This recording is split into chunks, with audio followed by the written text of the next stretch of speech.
नमस्कार। प्रस्तुत है आज का चिंतन। धन की लिप्सा व्यर्थ है। धन को बेईमानी, छल कपट, जोर जुल्म से इकट्ठा करना पाप है। धन का लोभ पतन का मार्ग दिखलाता है और मनुष्य को अपयश का भागी बनाता है। सहन शक्ति से बड़ा अमोघ अस्त्र कोई नहीं।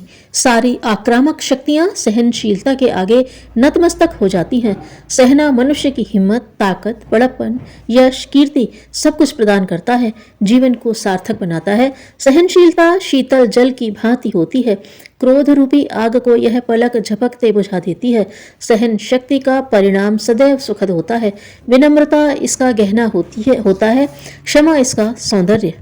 उन्नतिशील और बुद्धिमान मनुष्य की मूलभूत विशेषताओं में एक विशेषता अवश्य मिलेगी, समय का सदुपयोग। जिसने इस तथ्य को समझा और कार्य रूप में उतारा, उसने बहुत कुछ प्राप्त किया है। अगर आप अपनी ईमानदारी कायम नहीं रख पा रहे हैं और अगर बाहर से हर चीज करने के बाद भी आपको गलत परिणाम मिल रहे हैं, तो अंदर कोई चीज गड़बड़ है जिसे बदलने की जरूरत है। पुण्यात्मा पिता की दुराचारी संतानें अपने परिवार को ही नहीं, देश समाज के लिए भी भार स्वरूप होती हैं। उनके बुरे व्यवहार और गंदे आचार विचार से पिता की उज्जवल कीर्ति नष्ट होती है और वंश का मान सम्मान धूल में मिल जाता है। कपूतों की स्वेच्छाचारिता से व्यथित होकर कभी कभी माँ बाप भी सोचने लगते हैं कि यदि वे निसंतान होते तो अच्छा होता। अज्ञानी और कम समझ लोग स्वार्थ में अपना लाभ मानते हैं।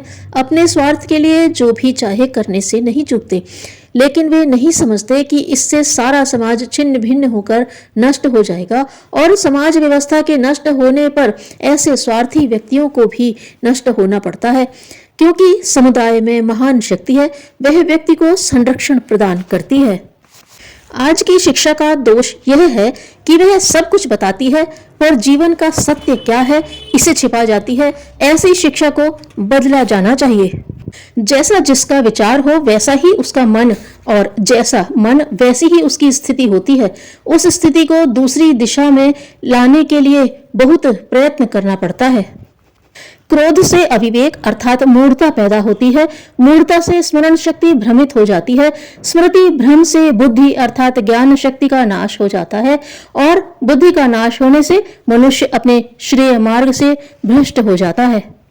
वस्तुतः प्रार्थना का प्रयोजन अपनी आत्मा को ही परमात्मा का प्रतीक मानकर स्वयं को समझाना है कि वह इसका पात्र बने कि आवश्यक विभूतियां उसे उसकी योग्यता के अनुरूप मिल सकें।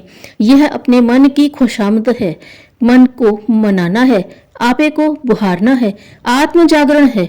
आत्मा से प्रार्थना द्वारा कहा जाता है, हे शक्तिपुंज, तू जागृत क्यों नहीं होती?